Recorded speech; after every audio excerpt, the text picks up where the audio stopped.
Halo guys, kembali lagi di YouTube channel Eris Harisman. Nah, seperti yang udah aku singgung di video awal, kalau di YouTube channel ini aku bakal berbagi buat teman-teman seputar edukasi, seputar aktivitas aku, dan konten podcast aku yang aku kasih nama Berbagi Perspektif.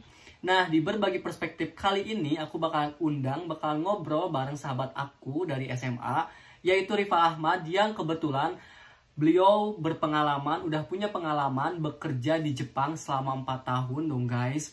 Apa sih alasannya sampai nekat buat jauh-jauh pergi kerja ke Jepang gitu ya? Emang di Indonesia nggak ada kerjaan gitu? Atau alasannya pengen punya gaji yang besar? Karena yang aku dapat infonya, kerja di Jepang tuh gajinya hampir puluhan juta loh guys. Itu pun lulusan SMA loh. Nah, langsung saja supaya jelas informasinya, kita ngobrol langsung dengan orangnya, dengan sahabat aku, Ripal Ahmad.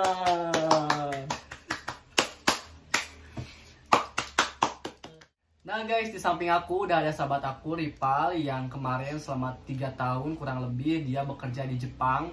Kita kupas, kita ngobrol tips and tricksnya, lalu bagaimana persiapannya, dan pastinya apa saja sih yang harus kita bawa ketika ke Jepang. Bro, gimana kabarnya? Hai, genki desu, sehat kabar. Itu apa?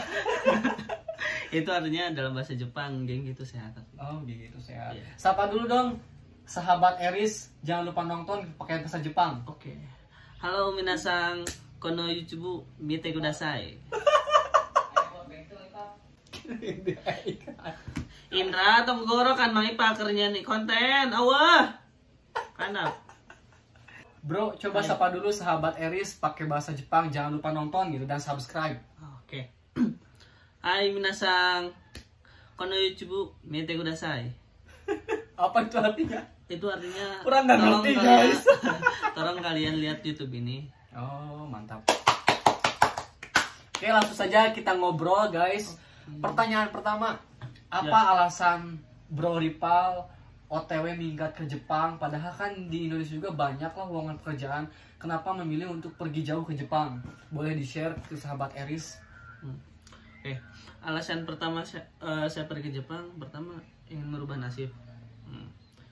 Merubah nasib dalam artian pengen maju, karena yang saya lihat sendiri ya, dari segi pengalaman senior-senior dulu yang pergi ke Jepang ya, alhamdulillah habis pulang dari sana mereka itu kebanyakan investasi, kayak bawa uang kayak bukan bawa uang buat kebijakan. Dari senior dulu yang saya lihat ya, mereka pada sukses udah pulang dari Jepang. Sukses dalam artian ya mereka itu kan bisa kayak beli tanah atau sawah buat investasi, di samping mereka punya tabungan yang lebih. Emang kalau kerja di Indonesia nggak bisa beli tanah, nggak bisa beli tabungan gitu? Apa yang membedakannya, apakah? Oh bener guys, berarti yang aku dapetin juga informasi kalau kerja di Jepang itu gajinya katanya puluhan juta. Bener nggak? Ya bisa jadi. Kita tanya nanti gajinya berapa setelah beberapa pertanyaan ya guys. Oke, tadi katanya alasannya karena memang ingin maju, lalu katanya etos kerjanya itu lebih disiplin ya, iya, kalau di Jepang. Oke, nah pastinya ketika Bro Ripal mau memutuskan nih untuk minggat, untuk OTW ke Jepang, pastinya ada pro dan kontra dong, terutama restu kedua orang tua. Nah itu restu dari pacar. Udah punya pacar? Putus tengah jalan. jalan. Putus guys, malah curhat di tengah jalan karena LDRan. Nah pastinya kan meninggalkan sahabat. Nah bagaimana itu kayak meyakinkan kedua orang tua supaya memberikan restu untuk Bro Ripal OTW ke Jepang? Boleh di-share ke teman-teman? Oke. Yang utama ya paling penting itu restu orang tua. Pertama, orang tua saya itu tidak setuju saya pergi ke Jepang. Alasannya Jepang itu jauh. Kalau kenapa nanti gimana katanya. Nanti ada yang nyulik. Tapi di situ saya mencoba meyakinkan kedua orang tua saya. Pertama lewat kakak saya. Kebetulan saya itu anak kedua, kakak saya perempuan. Nah kakak saya yang perempuan itu meyakinkan bahwa anak laki-laki itu punya tanggung jawab nantinya jadi seorang imam. Jadi nggak apa-apa lah ngerantau jauh juga, yang penting sehat. Mantap. Akhirnya direstui juga kan? Direstui. Tuh guys, laki-laki itu harus bertanggung jawab. Nah, setelah tadi kan mendapatkan restu, pastinya ada beberapa prosedur serta persiapan-persiapan yang harus kita siapkan nih sebelum ke Jepang. Boleh dong di-share persiapan apa saja nih sekiranya yang memang harus kita miliki dan harus persiapkan supaya bisa lolos ke Jepang. Dan bagaimana caranya kita kayak mendapatkan informasi kalau di Jepang itu bisa membuka lowongan pekerjaan yang membawa tenaga kerja dari Indonesia. Boleh di-share, bro? Yang pertama ya, kalau kita ingin ke Jepang, pertama yang harus kita persiapkan itu mental. Karena kerja di sana itu emang benar-benar keras. Emang keras orang Jepang, soalnya mereka itu disiplin banget. Apalagi kayak disiplin waktu, disiplin tentang kerjaan, kayak makan kayak gitu, mereka serba disiplin. Nah, tips dari saya sih kalau kalian pengen ke sana, pertama siapkan mental. Yang kedua itu kita yakin pengen merubah nasib. Yang ketiga, kita pengen sukses. Mantap. Nah, selain persiapan mental, ada nggak misalkan kayak kita harus benar-benar well spoken nih bahasa Jepang, atau kayak dokumen-dokumen apa saja sih yang harus dipersiapkan supaya kita bisa OTW Jepang? Boleh di-share, bro? Di samping itu kita itu harus benar-benar belajar bahasa Jepang. Soalnya kita itu pas masuk Jepang itu nggak ada yang ini apa sih, nggak ada yang nerjemahin, nggak translator, nggak ada. Kita itu langsung terjun ke Jepang. Jadi kalau kita nggak ngerti bahasa Jepang, jadi nantinya kita yang kewalahan. Pokoknya sebelum berangkat ke sana kita harus benar-benar semangat belajarnya dari Indonesia. Supaya Berapa lama tuh Bro Ripa belajar bahasa Jepang sampai bisa fasih? Kalau gua sih bisa bahasa Jepang juga. Coba Jepang. Berapa lama, sorry guys, lawak dikit. Saya belajar bahasa Jepang pelatihan di Indonesia kurang lebih 10 bulan. Lama juga berarti ya? Iya, lumayan lama. Itu belajarnya sendiri, apakah ada yang latih dan di rumah kah atau memang kayak berpindah-pindah ke daerah? Gimana tuh belajarnya? Nah, kebetulan waktu itu kalau saya belajarnya lewat LPK ya. LPK itu apa? Lembaga Penyalur Kerja. Oh. Nah, dari pihak LPK sendiri waktu itu saya itu ikut program ke Jepang itu lewat IM Japan yang jalur negeri. Nah, setelah saya belajar 6 bulan di LPK, terus diikutin seleksi negara. Habis itu alhamdulillah lancar, masuk ke pelatihan daerah selama 2 bulan, masuk ke pelatnas 2 bulan, baru bisa berangkat ke Jepang.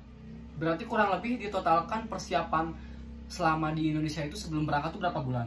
10 bulan. 10 bulan. Itu tuh proses dokumentasi, iya, proses kayak kita berlatih bahasa Jepang, sampai mungkin kayak pengecekan lain sebagainya ya. Iya, hampir 10 bulan sampai bro. berangkat. 10 bulan bro.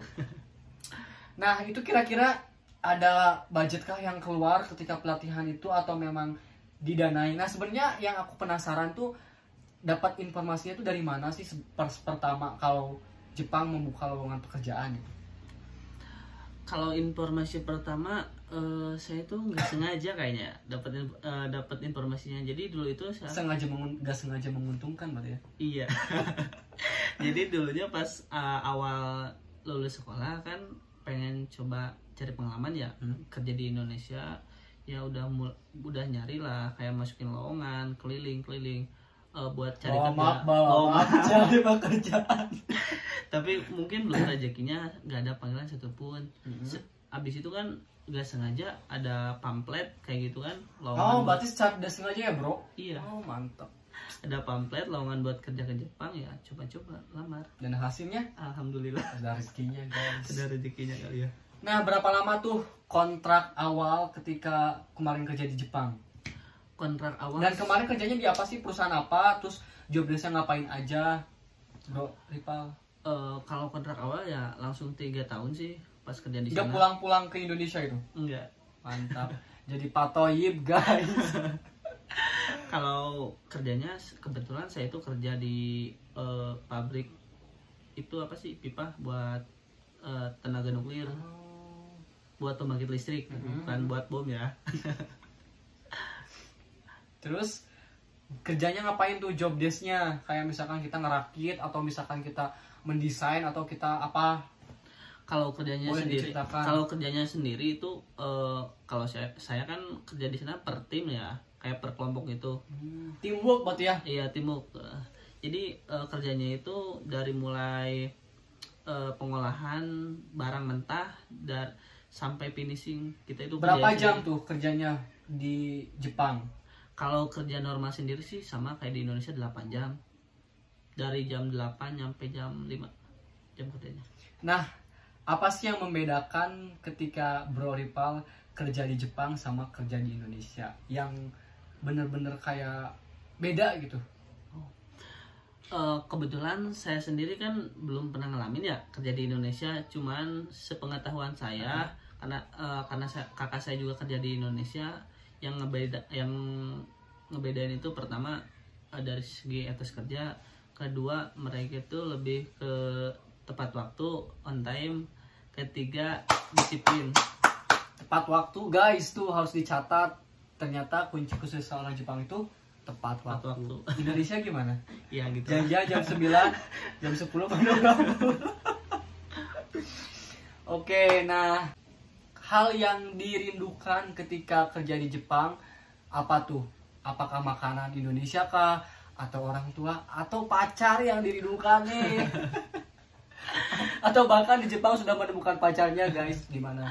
Kalau hal yang paling dirindukan di Jepang lebih ke main sih. Oh main guys.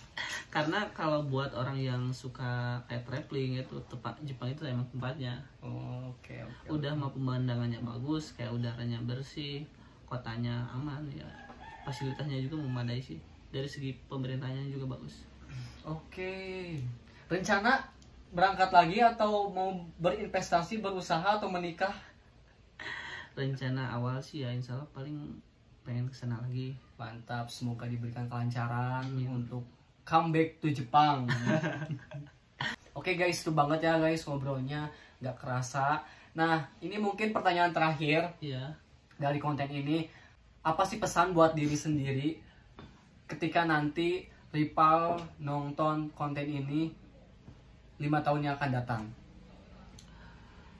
Pesannya buat saya harus tetap bersyukur, rendah hati, jangan sombong, semangat terus, doa orang tua paling penting. Mantap, doa orang tua paling penting guys.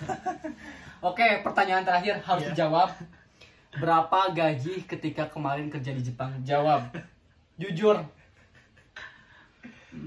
Kisaran lah. 15-20.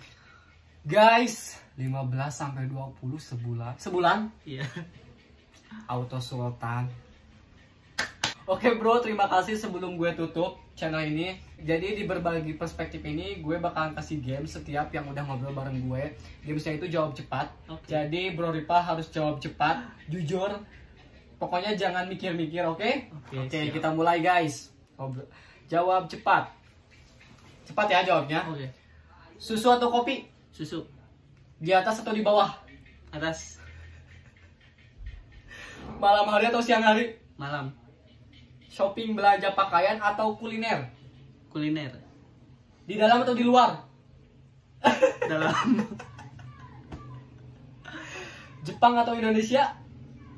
Jepang. Nikah tua atau ditinggal nikah? Ditinggal nikah.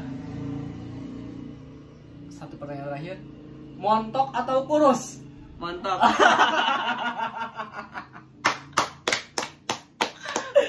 Oke guys, terima kasih sudah menonton di berbagi perspektif gue kali ini. Semoga bisa bermanfaat. Ambil yang positifnya, buang yang negatifnya. Sampai ketemu di berbagi perspektif selanjutnya bersama orang-orang yang bisa memberikan informasi buat teman-teman semua. Thank you bro. Oke. Bahasa Jepang dulu dong, sekali lagi. Ja matane sayonara. Arigatou gozaimasu.